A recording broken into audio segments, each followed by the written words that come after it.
The care of human life and happiness, and not their destruction, is the first and only object of good government, Thomas Jefferson once wrote. Wise words, right? Sounds lovely on a bumper sticker. But what happens when the government itself becomes the threat to that life and happiness? What happens when the very system designed to protect us turns into the monster under the bed? We hold these truths to be self-evident, that all men are created equal, that they are endowed by their Creator with certain unalienable rights, that among these are life, liberty, and the pursuit of happiness. These words etched into the Declaration of Independence form the bedrock of the American experiment. They are not suggestions, folks. They are not optional extras. They are the goddamn core principles of this nation. But lately, it feels like we've been playing a little fast and loose with these principles. We've been letting fear and, let's be honest, a little bit of xenophobia chip away at the foundations of our freedom. And while we're busy looking the other way, the government has been quietly building a system that allows it to detain and imprison citizens without charges, without a fair trial, without even a whiff of due process. This, my friends, is not the America I signed up for. This is not the land of the free, home of the brave. This is some dystopian nightmare fuel, the kind of stuff they warned us about in high school civics class. But hey, at least the Wi-Fi at Guantanamo Bay is decent, right? Because that's where you might end up if you look at the government sideways these days. The foundation of our justice system is a beautiful concept, innocent until proven guilty. Yet the reality on the ground can be starkly different. The system, in all its bureaucratic glory, often treats the accused as if they're already behind bars. Arrested individuals, particularly those from marginalized communities, are often subjected to deplorable conditions. Think overcrowded jails, inadequate medical care, and a pervasive sense of hopelessness. Let's not forget the psychological torture, the endless waiting, the uncertainty, the isolation from loved ones. These deprivation tactics, designed to break a person's will, are eerily similar to the methods employed by the very terrorists we claim to be fighting. Arnie, thy name is America. Remember that whole land of the free thing? Yeah, not so much when you're stuck in a legal limbo, presumed guilty before you've even had a chance to see a judge.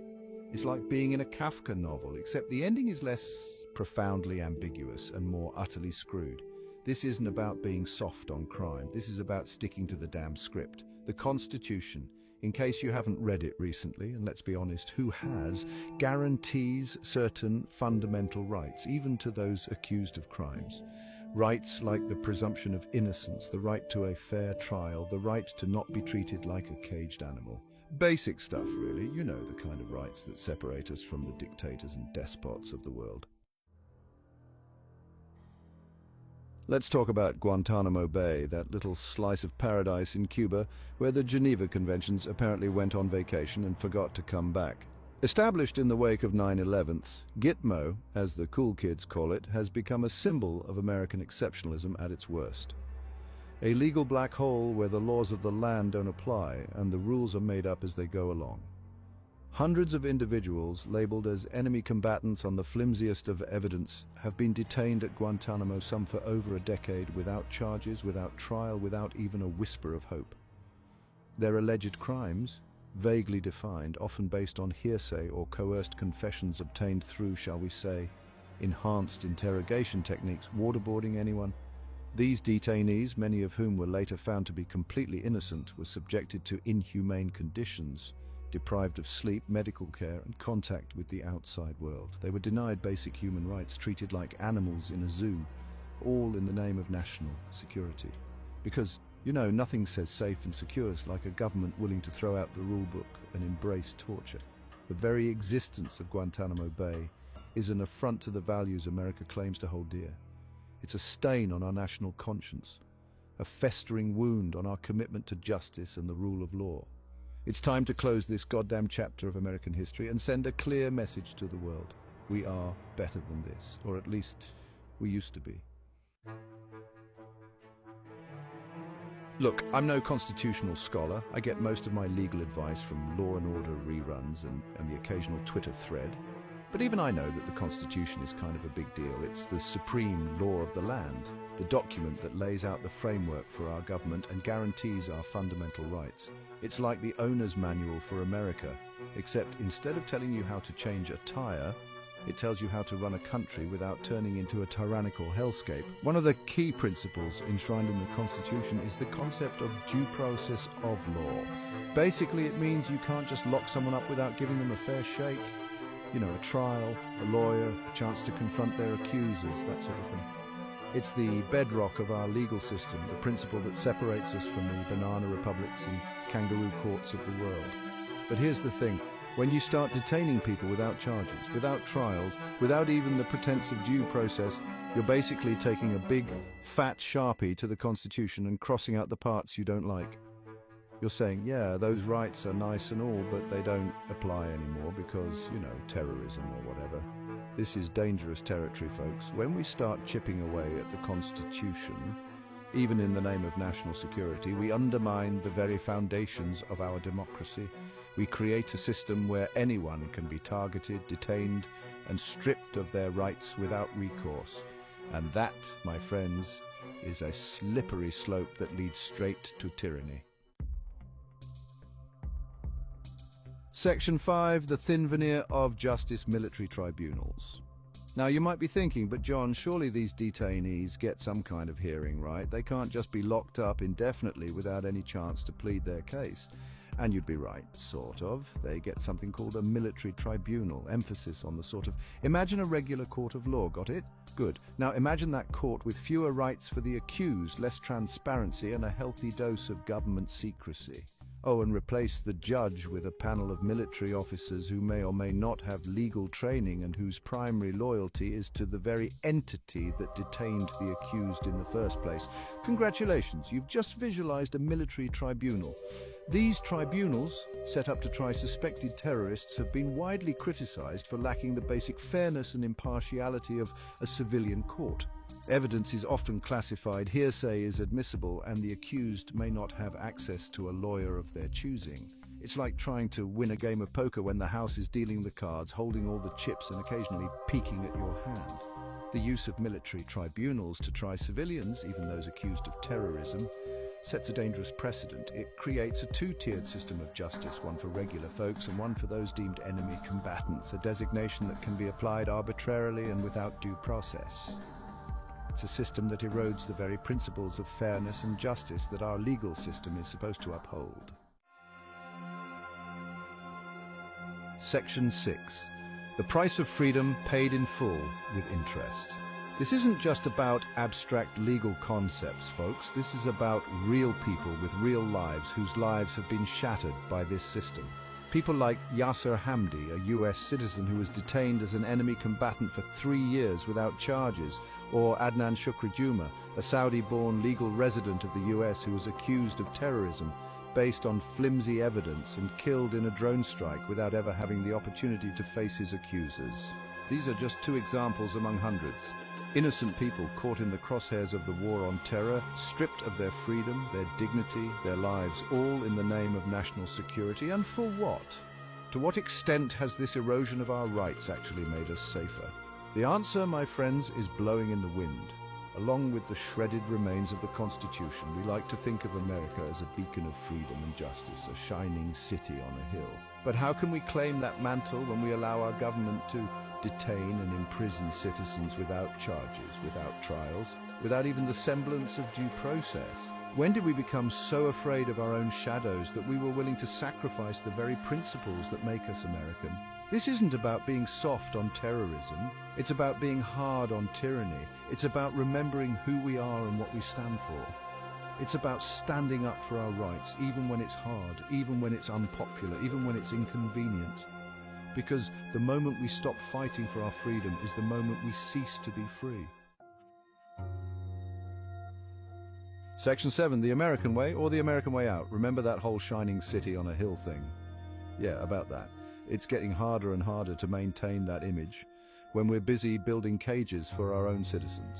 The world is watching America, and they're not impressed. They see the hypocrisy, the double standards, the erosion of our own values in the name of fighting for them elsewhere. We can't claim to be a beacon of freedom while simultaneously extinguishing that very freedom on our own soil. It's like trying to sell a fire safety course while your own house is engulfed in flames. Not exactly a compelling sales pitch, is it? The erosion of our rights, the normalization of indefinite detention, the creeping acceptance of a justice system that operates on suspicion and fear rather than evidence and due process. These are not signs of a healthy democracy. They are the warning signs of a nation teetering on the brink of something far more sinister. It's time for a gut check, America. We need to decide what kind of country we want to be. Do we want to be the land of the free, the home of the brave, the defenders of liberty and justice for all? Or do we want to be the country that locks up its own citizens based on flimsy evidence and vague accusations, a country where freedom is just another word for nothing left to lose? The choice, my friends, is ours to make. Choose wisely. Section 8, Echoes of Tyranny, from the USSR to the USA. History has a funny way of repeating itself, doesn't it? We look back at the atrocities of the past, the gulags of the Soviet Union, the concentration camps of Nazi Germany, and we shake our heads in disbelief. How could they?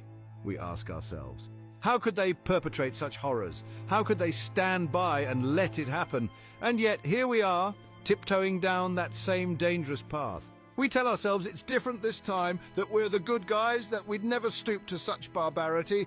But the echoes of tyranny are unmistakable, the justifications eerily familiar. National security, protecting the homeland, eliminating the threat. The words may change, but the tune remains the same.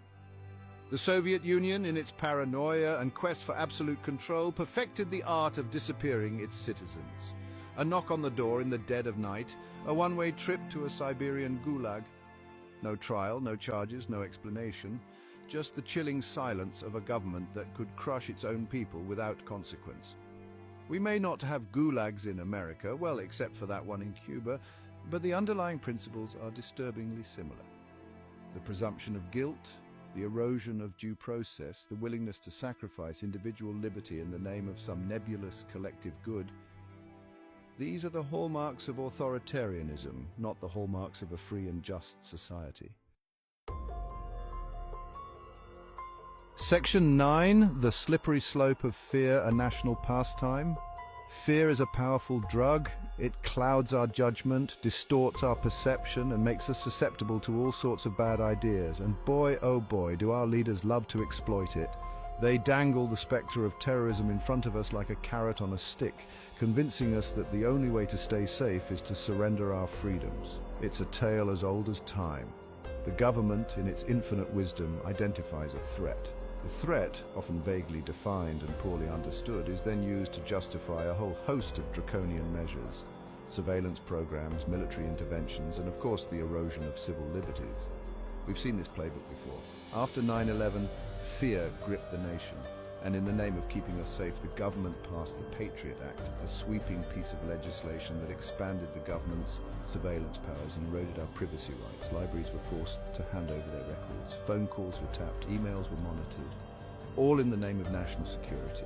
The problem is, once you start down this slippery slope, it's hard to stop. Every time there's a new threat, real or imagined, the government ratchets up the security state, chipping away at our freedoms a little bit more.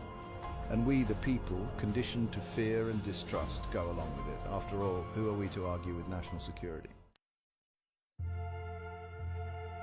Section 10, the illusion of safety, trading freedom for security. Here's a little secret: true security cannot exist without freedom. When we sacrifice our liberty in the name of safety, we end up losing both. We become prisoners in our own homes, living in fear of a government that is supposed to protect us. The irony is, this pursuit of absolute security is a fool's errand. You can't stop every bad thing from happening. You can't eliminate every risk, every threat, every potential danger. To believe otherwise is to live in a fantasy world, a world where freedom is an illusion and security is a gilded cage. The Founding Fathers understood this. They knew that true security came not from a powerful government that controlled every aspect of our lives, but from a government that was accountable to the people, a government that respected our rights and freedoms. When we allow our government to operate in the shadows, to detain citizens without charges, to erode our fundamental rights, we are not making ourselves safer. We are simply trading one form of fear for another. We are exchanging the fear of terrorism for the fear of our own government. Section 11. Reclaiming our rights. A call to action. So, what can we do about it? How do we reclaim our rights, restore the rule of law, and rebuild the America we thought we knew? Well, for starters, we can stop being so damn afraid. Fear is a natural human emotion, but it shouldn't be the driving force behind our policies. We need to start demanding accountability from our elected officials, hold their feet to the fire, make them explain why they believe it's okay to detain citizens without charges, to erode our privacy rights, to create a system where the government is above the law. Support organizations that are fighting to protect our civil liberties, the ACLU, the Electronic Frontier Foundation, the Center for Constitutional Rights. These groups are on the front lines of the battle for our freedoms, and most importantly, never stop speaking out. Talk to your friends, your family, your neighbors. Write to your elected officials. Raise hell on social media. Let them know that you will not stand for a government that treats its own citizens like enemy combatants. The fight for freedom is never easy. It's a constant struggle, a never-ending battle against those who would seek to take it away from us. But it's a fight worth having, because the alternative, a world without freedom, is a world not worth living in. Stop.